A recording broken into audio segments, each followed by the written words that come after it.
আলাইহা, তোমাকে সওয়াব দেওয়া হবে, হাত্তা মা তাজআলু ফি ফামি ইমরাতিক, এমনকি তোমার বিবির মুখে যদি লোকমা উঠায় দাও তাও সওয়াব দেওয়া হবে। হ্যাঁ, তোমার বিবির মুখে যদি লোকমা উঠিয়ে দাও, একটা নিয়ে যাও, তাও কি দেওয়া হবে? সওয়াব দেওয়া, প্রতিদান দেওয়া হবে। তো বলছিলাম ইখলাসের কারণে দ্বিতীয় হলো প্রতিদান, ইখলাসের কারণে তৃতীয় উপকার হলো আপনার গুনাহ মাফ হয়। ওই যে এক মহিলা কুকুরকে পানি পান করাইছে, এটা উপকারিতা পাবেন।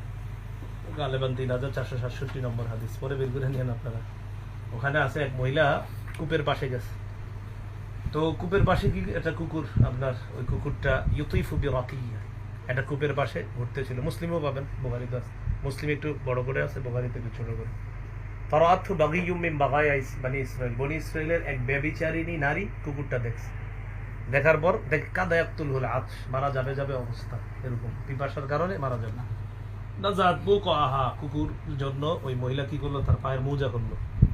নাজাত মুকাহা, তার মৌজা খুললো, খোলার পর ওই মৌজা দিয়ে পানি নিয়ে সাকত কুকুরকে পান করেছে।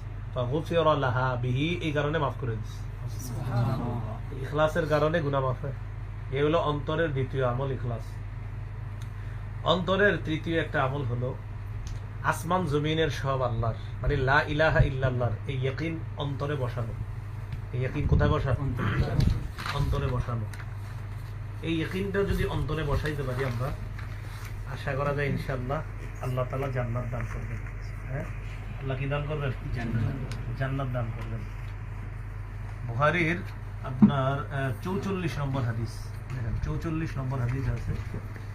রাসূলুল্লাহ সাল্লাল্লাহু আলাইহি সাল্লাম বলেন, ইয়াখরুজু মিনান নার মান ক্বালা লা ইলাহা ইল্লাল্লাহ, ইয়াখরুজু মিনান নার মান ক্বালা লা ইলাহা ইল্লাল্লাহ, ওই ব্যক্তি জাহান্নাম থেকে বের হবে যে ব্যক্তি বলে আল্লাহ ছাড়া কোনো ইলাহ নাই। ওয়া ফি কলবিহি ওয়াজনু শাইরাতিন মিন খায়র, কত নম্বর? 44 পাইছেন? ইয়াখরুজু মিনান নার, জাহান্নাম থেকে বের হবে ওই ব্যক্তি যে বলে আল্লাহ